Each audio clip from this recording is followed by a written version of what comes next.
My anxiety started after I was adopted. My birth parents screamed at me constantly, and now shouting makes me freeze up. My therapist calls it a trauma response.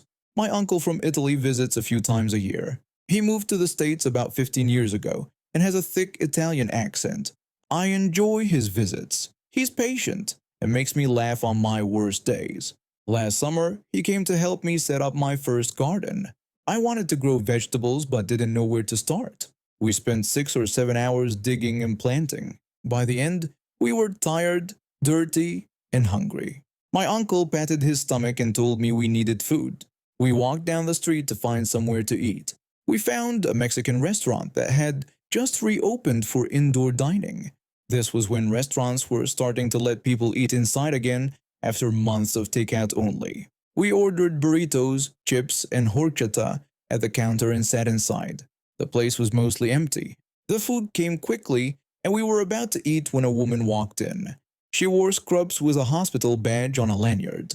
When she saw us eating inside, her face got red, and she walked to our table. The woman started yelling at us, asking if we were kidding about eating inside and saying there was still a pandemic. My uncle looked at her, then at me, confused. He said in Italian that this witch was crazy. I laughed, which made the woman more upset. She asked if we thought this was funny and told us people were dying. She kept saying she was a nurse and saw deaths every day. She waved her badge in my face.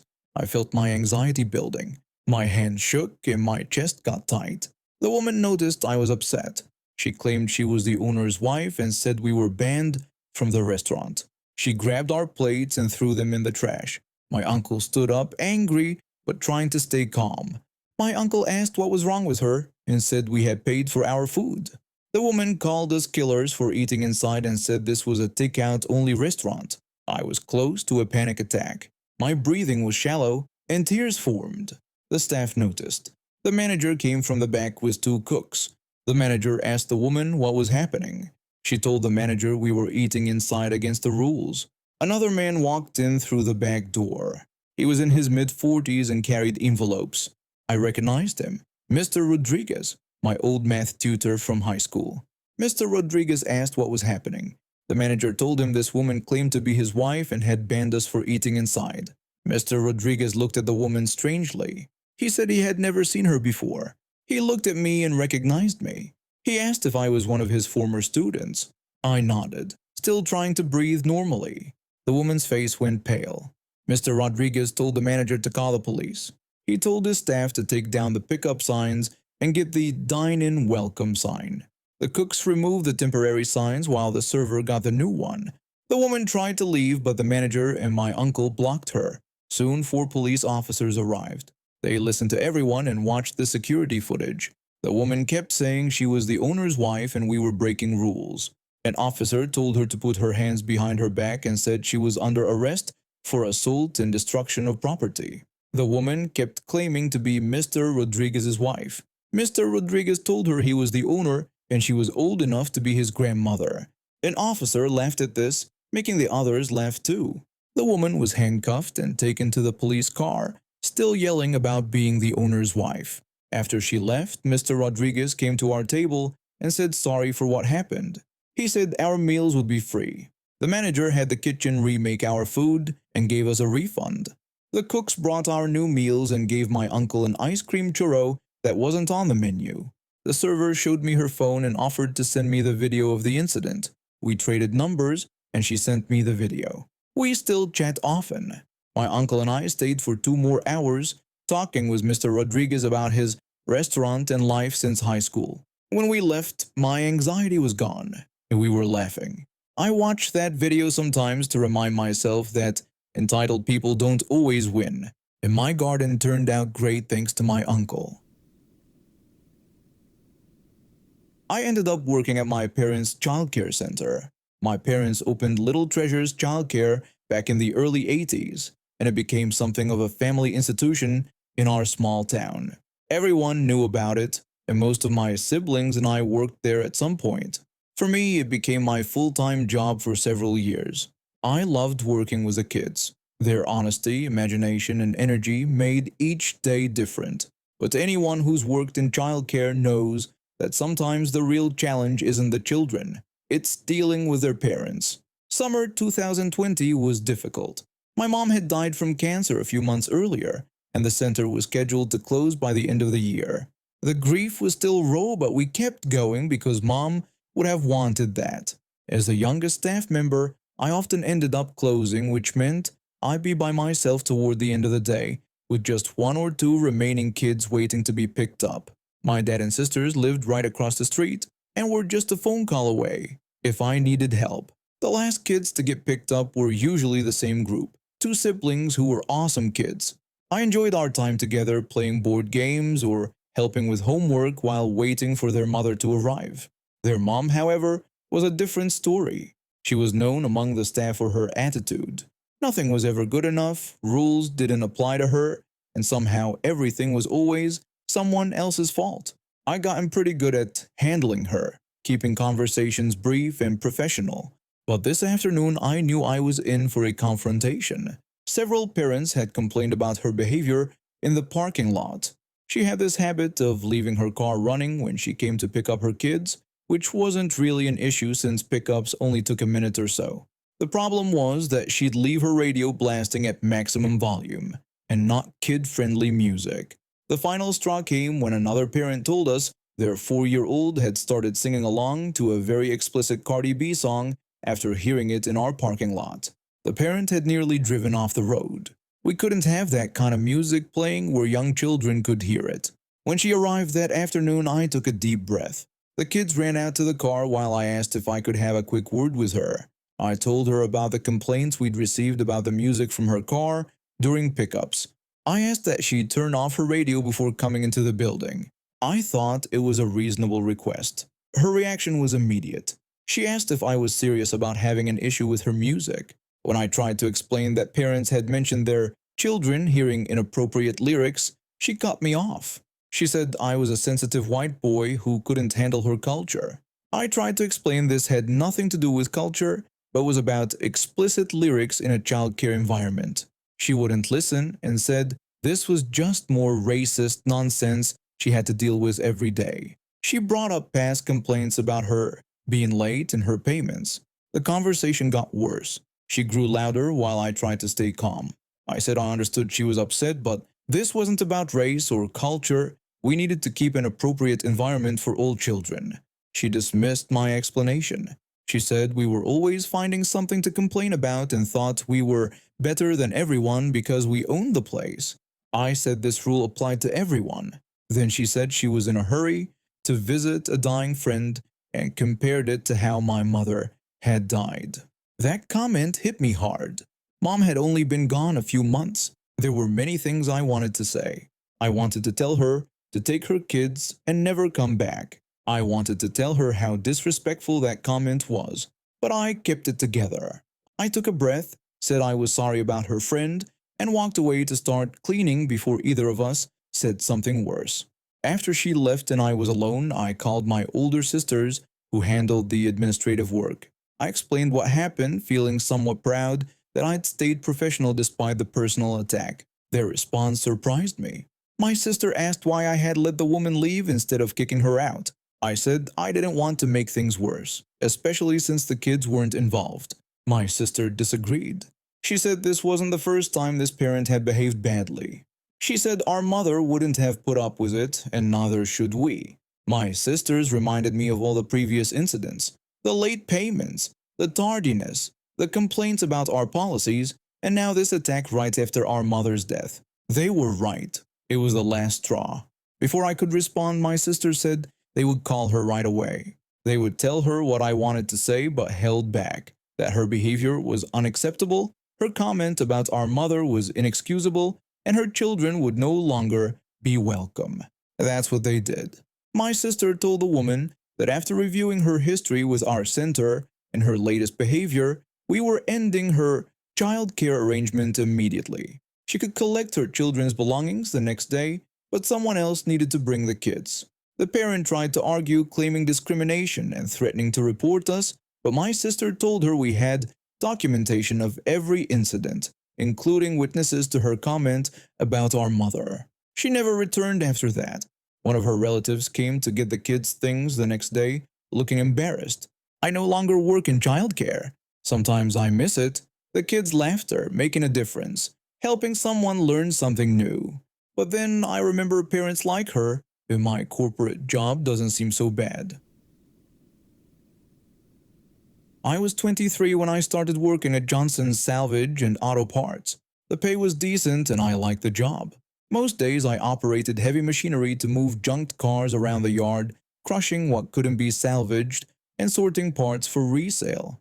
The owners had recently installed security cameras after finding out a former employee had been stealing valuable parts. Those cameras would be worth every penny, but not for the reason they were installed. Our yard was simple. High fences surrounded it with one main entrance. We used massive 10-ton payloaders to move vehicles. If you've never seen one, picture a front-end loader, but bigger. The tires stood about 10 feet tall and visibility from the cab was limited, especially when carrying a car. This is why we had big signs on the gates. Danger, do not enter when gates are closed. Heavy equipment in use. We always closed and chained the gates when using the payloaders, because if you didn't see the machine coming, you could get crushed. It was a Tuesday morning in July when it happened. I was moving a crushed SUV to the back lot with the gates closed and chained. I was focused on not dropping the vehicle when I felt a bump, followed by a crunching sound. I stopped and looked down. That's when I saw it, a shiny new Porsche 911, bright red, now partially flattened under my front right tire. I could see that the tire had been punctured by something on the sports car and was deflating, which meant the full weight of my machine was pressing into the Porsche's hood. I was sure I'd be fired. I carefully moved away and rushed to the office to tell my boss what happened. When I entered the office, a man in an expensive suit was already there, screaming at my boss. The suit guy was raging about how expensive his Porsche was and threatening to sue us. He called me an idiot driver and wanted me fired. My boss stayed calm. He asked the man why his vehicle was inside our yard when the gates were closed and marked. The Porsche owner insisted that the gates weren't closed and said I deliberately ran over his car. He wanted full compensation. My boss told him that he had personally closed and chained those gates 15 minutes ago. The suit guy called my boss a liar and said he was calling the police. He wanted me arrested for destruction of property. My boss told him to go ahead. I was panicking, but my boss nodded at me. About 20 minutes later, 2 police cruisers pulled up. 3 officers walked in and greeted both my boss and me by name. We helped the department with vehicle disposal sometimes, so we knew most of the local force.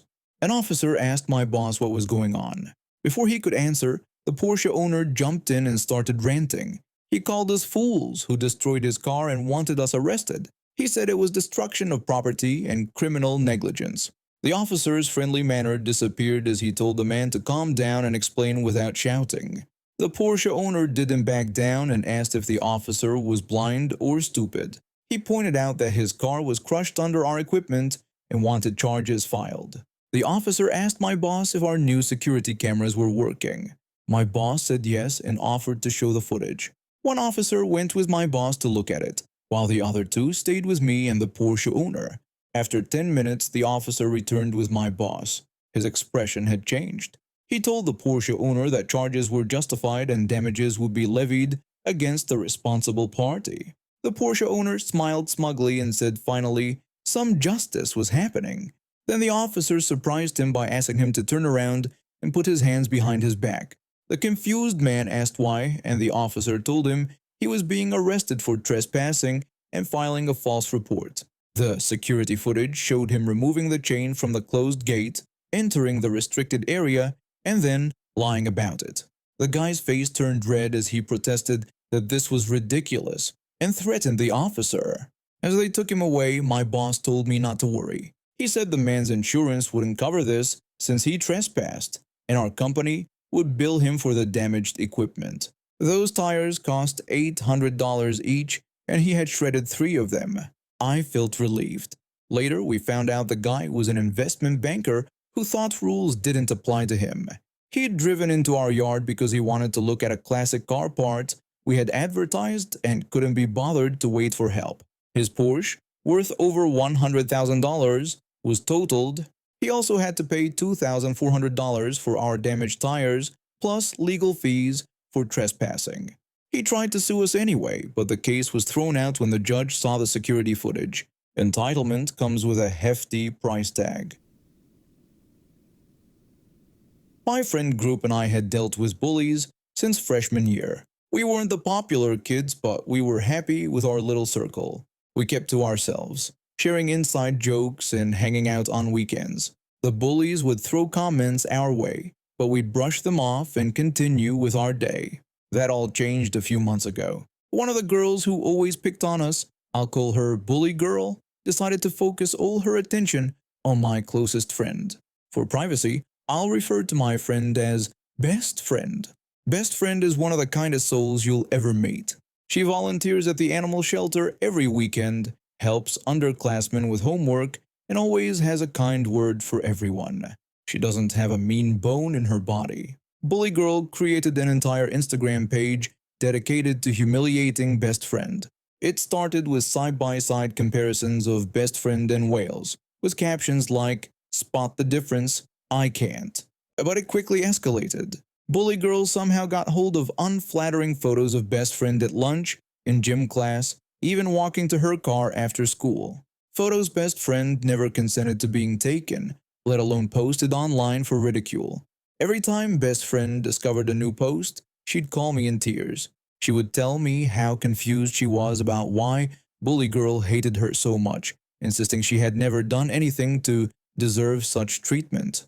I would try to comfort her, suggesting that Bully Girl was probably just jealous of what a good person she was, and urging her not to let it get to her. Best Friend would explain, her voice breaking, that everyone at school followed that page and people were now laughing at her in the hallways. It broke my heart seeing her confidence shattered day by day. Best Friend started wearing baggier clothes. She stopped raising her hand in class. She even quit the debate team, which she loved, because she didn't want to be in the spotlight anymore. That's when I decided enough was enough. I gathered our friend group during lunch one day. I told them we needed to do something about Bully Girl and that Instagram page. One friend asked what we could possibly do, pointing out that if we reported the page, Bully Girl would just create another one. Another friend worried that taking action would only make Bully Girl target us even more. I told them I had a plan. We would talk to Bully Girl's friends who knew what she was doing. Over the next week, we approached everyone who hung out with Bully Girl. We didn't threaten or intimidate, we just asked questions. Many of them were willing to talk. It seemed they'd been waiting for someone to ask. One of Bully Girl's friends said Bully Girl had created the page during math class, adding that she thought the whole thing was hilarious. Another friend mentioned that Bully Girl kept a folder on her phone labeled Whale Watch, containing all the pictures of Best Friend. One girl who felt bad about the situation sent me screenshots of Bully Girl planning the page and bragging about how many followers it was getting. This was the proof I needed. I took everything to our school counselor.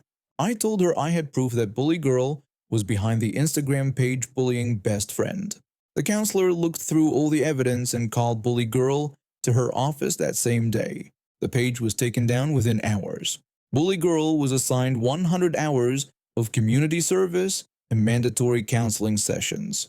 But I wasn't done. The next day in homeroom, I mentioned what had happened to a few classmates. High school being what it is, the news spread like wildfire. By lunchtime, everyone knew Bully Girl was behind the cruel Instagram page. People who had laughed at the posts now looked ashamed. Bully Girl's friends started distancing themselves from her. Within weeks, Bully Girl became the outcast. People would go silent when she walked into rooms. No one wanted to be associated with someone so cruel. Her boyfriend broke up with her publicly in the cafeteria. One day, she cornered me by my locker. She said I ruined her life, complaining that no one talked to her anymore and her boyfriend had dumped her. She blamed everything on me. I asked how it was my fault that people found out what she had done. She said I could have just talked to her instead of turning everyone against her. I reminded her that she hadn't bothered to talk to Best Friend before creating a page to humiliate her. Bully Girl admitted she was just bored and figured that Since best friend was such a loner, only our small friend group would care about the page. Her lack of remorse shocked me. That's when I made my final move. I found Bully Girl's mom on Instagram and sent her all the screenshots, photos, and evidence of what her daughter had been doing. She had no idea. The next day, Bully Girl came to school without her phone, expensive-looking clothes, or car privileges. A week later, she was gone. Her family moved to another town. Best friend eventually got her confidence back. The debate team welcomed her return with open arms. I don't know where Bully Girl is now, and honestly, I don't care. I hope she learned something from all this. My only regret is not standing up sooner.